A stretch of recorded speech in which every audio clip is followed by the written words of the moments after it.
When we first heard about Disney and Pixar's Onward, we were immediately excited about the connection the story had to role-playing games. After talking with the film's director, Dan Scanlon, and getting to see the film for ourselves, it only made sense to us that we had to find a way to take Barley's copy of the Quests of Yore game off the screen and into real life. We worked with Dan and his team directly to get all the details just right and to try to create this immersive experience for fans to further explore the Onward universe and really dive deeper into this world. I'm Pat Marino, the game design manager at the Op, and I'm very excited to be with Dan today to talk more about the project. So, Hey, Dan, hey. So to start things off, Dan, I'm really curious. Onward's a very personal film for you, right? So what inspired Quests of Yore, the tabletop game, within the film? Well, Onward is a modern fantasy world, and so in it is a fantasy quest, but we have the ability to do a modern take on that. And we thought, well, it would probably be role-playing games like there are in our world, but this would be a really cool way for Barley and Ian to get their knowledge of quests and magic. And even in the research, some of the original role-playing games made in our world were based on historical battles and wars. And we thought, how cool that in the Onward world, where all these quests and all this magic actually really happened, these role-playing games would be historically accurate. They would be their history. And of course, that's how the boys would learn how to do magic and how to go on adventures. Yeah, and that was certainly a really cool thing to see, even in the trailers, like how this very familiar, at least, among our gamer community, elements of these games was there. There was cards, there was a player book and all these different things. And kind of thinking about that and how the game appears on screen and how it is in the film. And what was sort of your vision in terms of how we took all of those references and pulled them out of the screen to make sort of this artifact, right, from this universe exist in our world? Well, you're right. I mean, I think what we all wanted to do was make the game from the movie exist and be real. How fun to be able to actually have essentially Barley's copy of the game and see some of the things that you saw in the movie, but then go deeper and see new magic cards, new creatures, new adventures.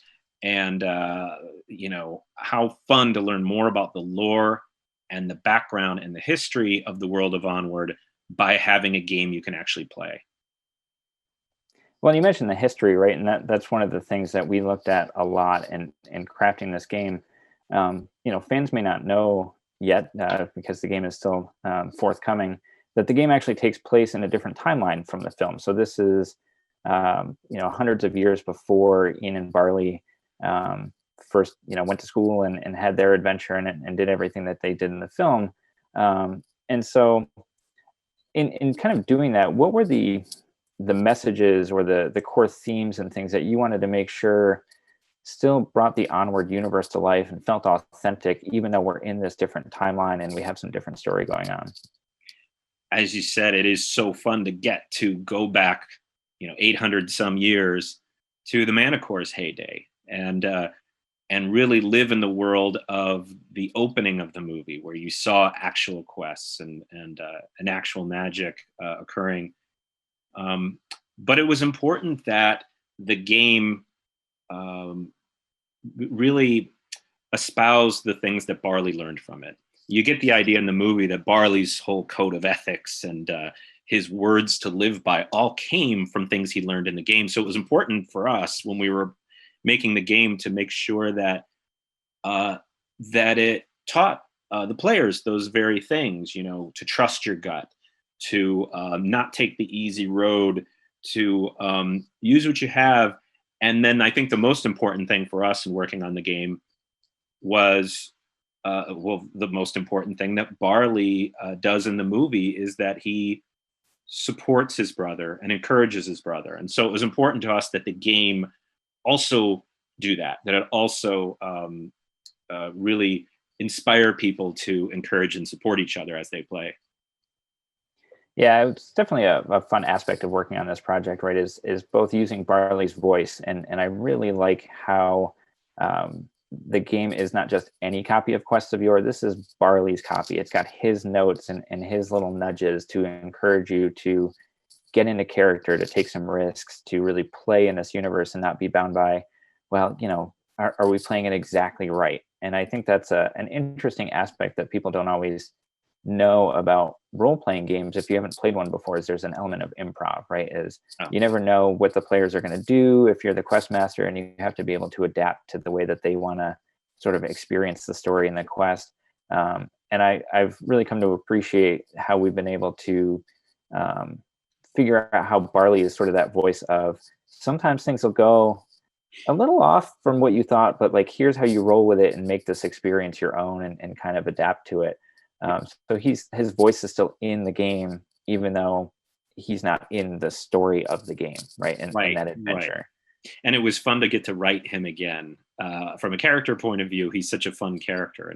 And I think, like you said, a fun way to get him and his voice into the game, even though the game takes place long ago. Yeah, I felt like as even as I was proofing different things and looking through where his comments are, it's hard not to hear Chris Pratt's voice in your head, reading those lines in character and sort of bringing that to life. And it really does have that authentic feel to it. And that's what I was like really fun about working with you and your team, is that, those nudges of like, well, Barley would say it a little bit more this way, or let's capture his messaging in this different direction. And kind of to that point is he's not the only character from the film whose voice is in this game. So we've got the Manticore, who was alive and adventuring at this time as well. Tell me a little bit though about like your thoughts on, and I know we've discussed as we've done some of the revision in the story, but like how the Manticore appears in the game, or what fans can expect of her in Quests of Yore versus her character on the screen in Onward. Well, it was so fun to work with you all and write Manticore again as well. She's such a great character that I love so much from the movie. And it's nice that now she gets a lot of time and she really gets to lead the adventure, and we get to do more with her. But it is her in her heyday. And so it's more of the side of her we see after she loses it at the tavern and is really speaking as a hero and a warrior, and almost with a little bit of arrogance, which I love. And so fun to have her come along on the adventure. And, it's also her, like I was saying, in the midst of her classic warrior days. We wrote a comic book, Riko Tamaki and I, that kicked off, also took place long ago in the Manticore's early days. And I think it's a good thing to read before reading and playing the game, because you guys really took the information from the comic and then took it further. It's almost as if the game takes place right after the comic, and used characters from that comic too in the game. So there's really an opportunity for really tracking a lot of this history. So it was just fun to write her again, and to learn from her, to have the players learn from the best, I think is also a really fun part of the game. Yeah, for sure. And I remember coming up to the Pixar campus and us sitting around and talking about some of the story beats and things like that, and where this was going to go. And realizing that, like, beyond what we'd seen in storyboard and in early film and in the comic, there was more ideas and lore and depth that went into the creation of this overall story and film, and how all of that really gave us some context and some deeper knowledge and lore to build story for the game. And so working with the writers that we had for this game, who have some experience in the RPG space and have written in this kind of thing before, and helping them see like, oh, okay, there's Onward on the screen, and then there's all of this lore sort of behind, what in this time period is the fractured realms, and what the characters wouldn't do in that time, and what the values were. I thought that was really great. Another concept in the game I wanted to talk a little bit about is what eventually became Lion's Will, and this idea of both the messaging of the story and the mechanic coming together to create this idea of Lion's Will. Tell me a little bit more about your thoughts on that, like where that came from and how it evolved.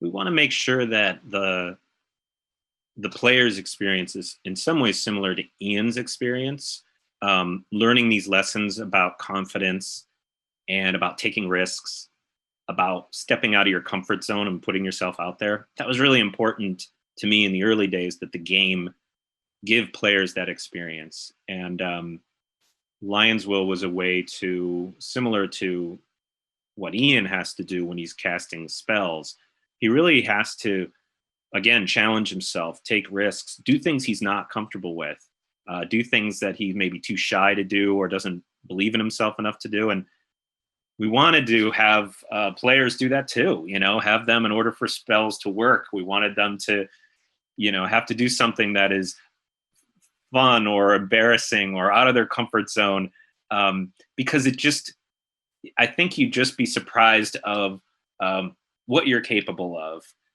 if you challenge yourself. And it also helps you bond with the people playing the game with you, and they get to know you better, and you get to know them better. So we wanted a way to make that possible. We wanted a way that magic would only work if you did these things, if you sang a song before you cast a spell or something. And Lion's Will was really born out of that. It's very similar to Heart's Fire, which is also a part of the game, you know, but we wanted to go deeper. We know about Heart's Fire. We also wanted to learn more things.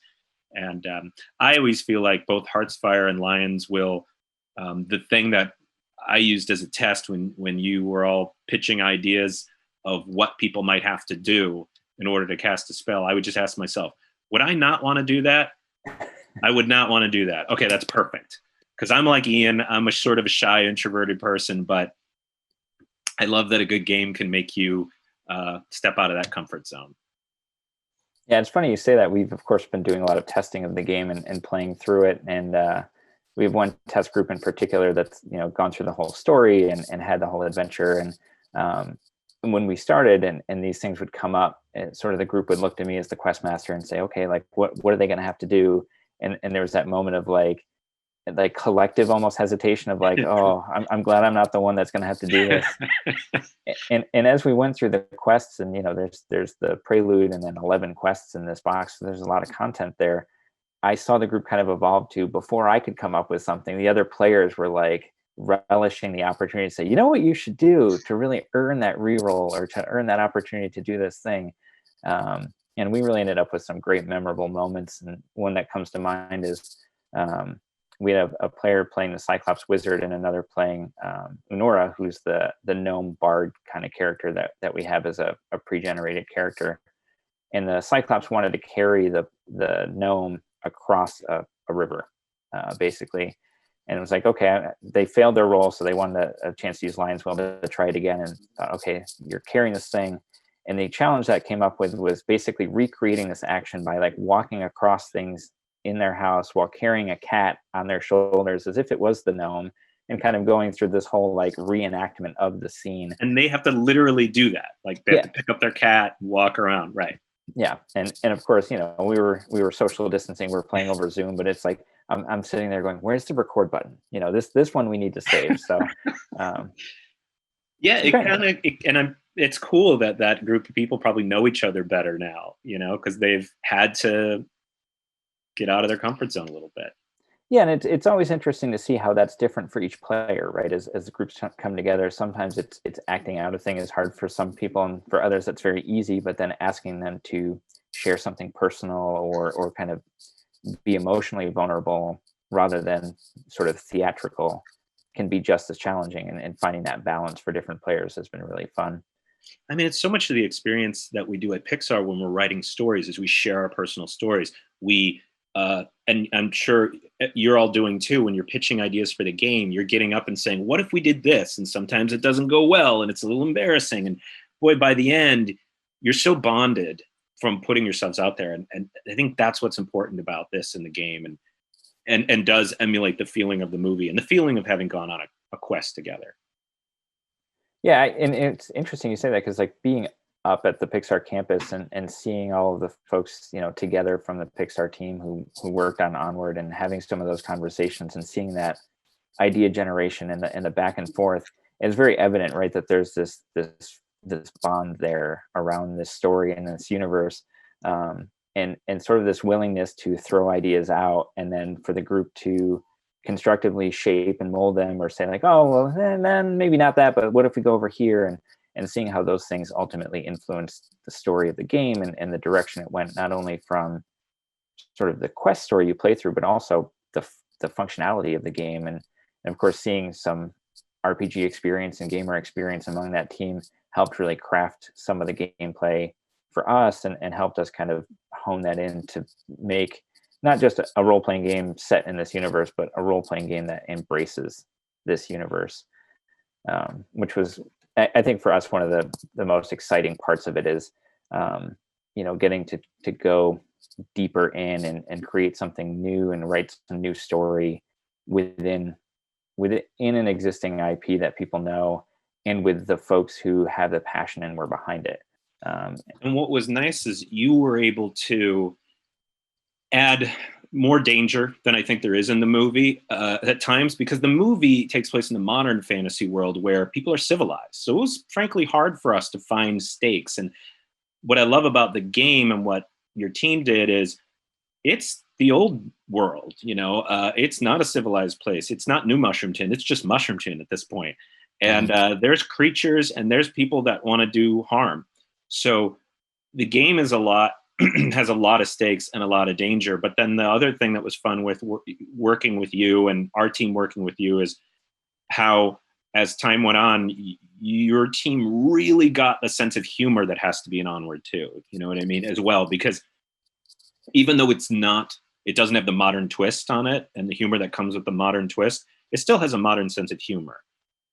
Even though there's no technology in the game, it was important for all of us that it still make you laugh, that it still feel like not just any other game. It still feels like, oh, this is Onward, so there's going to be something funny about these characters. And it was fun to watch the team and work with the team coming up with new characters and new experiences that were funny. Yeah, I know for me, and obviously I worked on the mechanical development of the game, and making sure everything functioned, and the testing and the proofing and those kinds of aspects. But each time the writers would send in like, okay, here's the new quest. It's like, okay, drop whatever else I'm doing, because I got to read this and see what the characters are. And then I was picturing our playtest groups, like, how are they going to encounter these characters? What are they going to think? And there's a couple that I don't want to spoil, but there were a couple moments where I'm like, oh, they're going to love this character.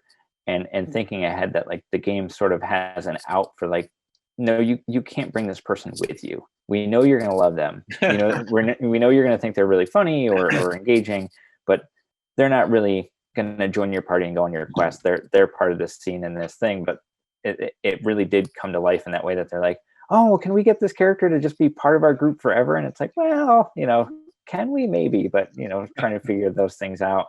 And even several quests later, they're still like making references back to those characters or those moments, and like, oh yeah, remember when we encountered that person, or we should go back and visit and make sure that they're okay. And so it has those danger moments with the enemies and things, but some of the sort of non-player character friends or allies or people who help advance the story create these little memorable moments that I think is really funny, that to see how they come to life and are sort of like almost fan favorites right among the story, and how that all came together. Yeah, totally. So, I've talked a little bit about our testing, and of course, that's a big part of what we do, but we got a chance to play a little bit up at the Pixar office. I'm just wondering, like, what stands out from you from being able to drop into some of that testing with the team and seeing the game in action? Any memorable moments or favorite bits from that? Yeah, it was so fun. I mean, we were getting started on the game when we were finishing up the movie, so I didn't get to play because I didn't have enough time. But I got to drop in and watch you all playing with Louise Smythe and Austin Madison, who are story artists on Onward that you mentioned earlier, and they really know tabletop games and RPG games, and they were our authorities on the movie. And now they were working with all of you who are the authorities of authorities. And so it was fun to come in, and the minute I walked in, everyone was laughing. I didn't know what they had been doing. They were midway through, and it was just fun to see how much humor and how much fun this group of people were having. And and they didn't even know your team all that well at that point, but you'd think Mhm. they'd been friends forever because it just immediately creates this bond. And again, I think that what I love um, about RPG games is the, as you mentioned, the improvise quality, the improvisation, but the storytelling, and the storytelling that has to happen on the fly amongst everyone playing is so exciting and so refreshing in a time when every toy plays for you and every game tells you exactly what's happening. It's just fun for people to get to make stuff up and make up characters, and that's what I loved about watching the game be played. Yeah, I mean that's a great point. Is the creation of characters, right, and story collectively is something that an RPG does that not every game can offer, right? Mhm. Is some games are very much there's a structured rule set and you play with those characters in it. And we've provided the four pre-generated characters that come in the box. You can just pick up and start playing, and they have some good backstory that you can add depth to and all of that. And I've seen people really embrace those characters, and then I've seen people create characters of their own to play, which this game also allows you to do. Is sort of, you know, pick that you want to play merfolk and you want them to be a savant and specialize in magic and kind of go down that road and experiment with that. Um, and seeing some of our test groups where you just give them that, like, okay, we're just going to walk through the steps, and it starts out as sort of a technical exercise, right, of like, do you want this skill or that skill? And by the end of it, not only do they have these like robust backstories they've created for themselves with their own like sort of Pixar humor, I think, infused into it, because people know what they're getting into with this type of game, or the way the intro is set up kind of walks them into that. And then seeing them sort of, adding these little notes of like, well, this character also, like we have one character who is a mermaid character, which the mermaids in the game are allowed to use magic to transform and have legs, and you have sort Right. of a little mermaid element there. Yeah. And so there was like, the next thing we know, that it was a redheaded mermaid who's fascinated by shoes, because when she has legs she gets to wear shoes, and this is a big deal. And you get that kind of a running joke that keeps coming up in the story of like, okay, you knocked out this adversary, and the first question is, what kind of shoes are they wearing? It's Yeah. like, That's not great. ones you want to steal, but okay, let's think Sure. about that. And but then also always circling back to like, well, what would a hero do in this situation, right? Is Right. what is that moral lesson under it? Is it, well, you had to knock the adversary out to get to the helping aspect of the quest, but you wouldn't rob them too, would you? And being able to have some of those conversations, which is something I hope like some families and things are able to have that experience playing with kids, is what's the deeper messaging of the story you're creating together, and what's the right thing to do in a situation, and why. And I've even seen some players who it's like, a fight starts because there's danger in the game, and they're like, oh, but I don't want to hurt Yeah. people, like, can we trick them just to get away from this, or like, what's the alternative, and trying to look at those things, which is kind of fun to see too. And then you have other players who are full barbarian of like, okay, I've got my weapons, let's go, and they're kind of in that manticore mindset, and seeing all those different elements. Well, I mean, and you mentioned this earlier that the game comes with pre-generated characters, or you can make them up. And one of the things that I loved about the way that the game that your team crafted the game was, because I don't know a lot about tabletop games and I haven't played a lot myself, it was helpful that there's an entry level point for much younger or inexperienced players that even I could follow, and that also it could be played by experts, people who've played tons of games. You know what I mean? I think that's really exciting too. You can come at it from many different place and make it the game you want it to be. And then again, as you were saying with the lessons of it, Onward is really this story of a parental figure and someone who's trying to teach someone about life. And so I love that the game plays that role too. So much of the movie is about those surrogate parents in our life and those lessons we learn from different places. So I think it works well in the game. Well, I feel like that's something we really took away too from the meetings we had together and working on this game, is learning more about how to craft not just story but message, right, and into a gameplay scenario. We've worked on a lot of IP-based games, and that's a space we play in a lot, is bringing story to life. And I feel like being able to work with you and the Pixar team in general is getting to that deeper thing that Pixar does so well in film, is not just story, but story with message and meaning that goes very deep beneath it, and figuring out, how do we make a game that does that? Right. It's just, okay, we had a story in it and the story was engaging, and we did some actions, but sort of pushing people to understand the meaning or purpose behind those actions, and to have those growth elements and things, I think is something that makes us really unique. As you said, part of our goal from the start was, how do we make this approachable, right, for folks who've never played an RPG before, maybe haven't played more than the most commonly known board games, but love the film and want to get into it.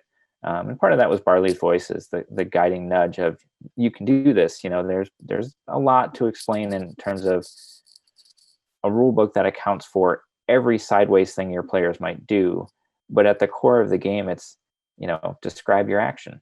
Okay, I'm going to do this thing. I'm going to shoot my bow and arrow and try to knock that vase off the fence. Okay, well, how are you approaching that action? What technique are you using? And is anything helping you with it? Well, I'm going to do it bravely. I'm aiming because it's my bow and arrow, and I'm using my bow and arrow. There's your 3 dice you get to roll. Let's figure out if it worked. That's the game in a nutshell. Mm-hmm. And yet within that core structure, because we had all of the storytelling, and we had Austin giving input, and we had Louise giving input, and your input as well. And it's like, it takes that mechanic, which is in and of itself, it's math basically, but it weaves it into this whole experience that players get to have, where it starts off of, if you read your kids a book at bedtime, and you've improvised a voice or made up part of the story, you've basically played Quests of Yore, right? And we just added some dice to that experience. And so that's something I hope that people will embrace. And I've found, even with all the games I've played, I've never before this project been a dungeon master or a quest master for a role-playing game. I've played them, but I've never been behind the screen, so to speak. So this was my first foray. And I found, like, I started off with, like, I'm sticking to what's in the book. And by the end, I'm like, I can improvise here. I can adapt the story to fit what the characters are doing. And I'm hoping others have that experience as well, that each group that plays Quests of Yore is going to be able to walk away with the same story, but their own twists and takes on it. And that maybe some groups will say, oh, I remember when this happened. And another group will say, that didn't happen. That'll be a unique thing that they didn't realize was sort of inspired by the story in the text, but also created by that group. That's awesome. I love that. So kind of thinking about when the game releases later this year, what do you hope are the key takeaways for people playing? Well, again, I think I hope it's what Ian took away from the movie, and obviously what Barley took away from playing the game. That, as we talked about, that they learn to come out of their shell a little bit, that they get a little more confident trying things they hadn't done, and that they get to know the people they're playing with. I think that's really important too, because it's a quest, and that's a part of a quest, is really getting to know and bond with the people you're playing with. And then on top of that, I think, just for fans of the movie, I hope they enjoy going deeper. It was really fun for me. I mean, as you mentioned earlier, our story team, our art department, we all had all these ideas for the movie that couldn't fit in the movie, and history and details, and to get to add those to the project, and then get to see, how many new characters were added by the team making the game. It's just, for me, it's just fun to live in that world again, and go deeper. Yeah, I mean, as I mentioned earlier, like, seeing our writers, Ivan Van Norman and Jameson and Matthew, and like how they brought new elements to it and managed to craft that in a way that fits this universe. Like, it makes me hopeful that some fans will do the same, right? Is they'll play through this adventure and then they'll take their own attempt to create some story. I'm selfishly hoping some members of your team maybe write some quests we can explore after the fact too, and dive in and make their own story, because I'd love to see what they come up with. I think that'd be really fun. Oh yeah, I mean, again, it's a world I have a lot of love for, and I'm so excited that we got to do more with it. So, kind of closing question, I guess that I would have for you is, what do you think Barley would say about this game?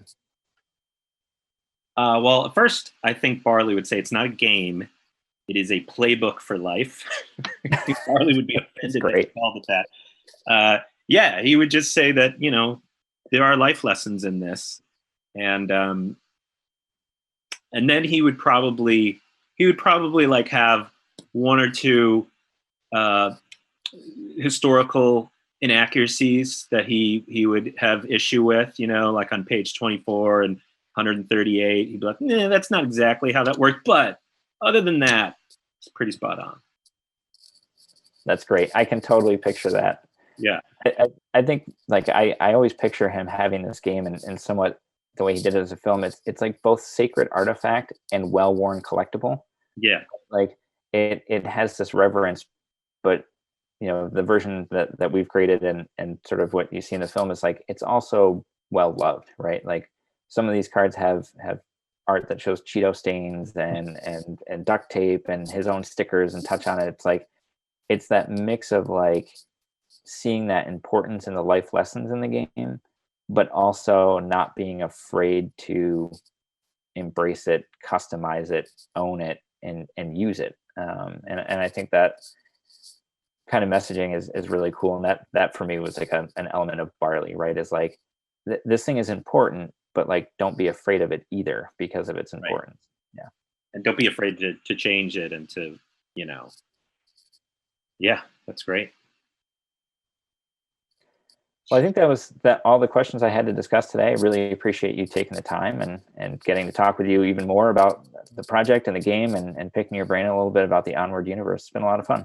Oh, it was just such a joy to get to do this with both our teams coming together and going deeper. I loved getting to work on it and getting to live in that world again and work on those characters and go even further. And I hope people enjoy it too. I hope people are doing their own improvised versions of characters. Like you said, I think they're going to have a great time. Great.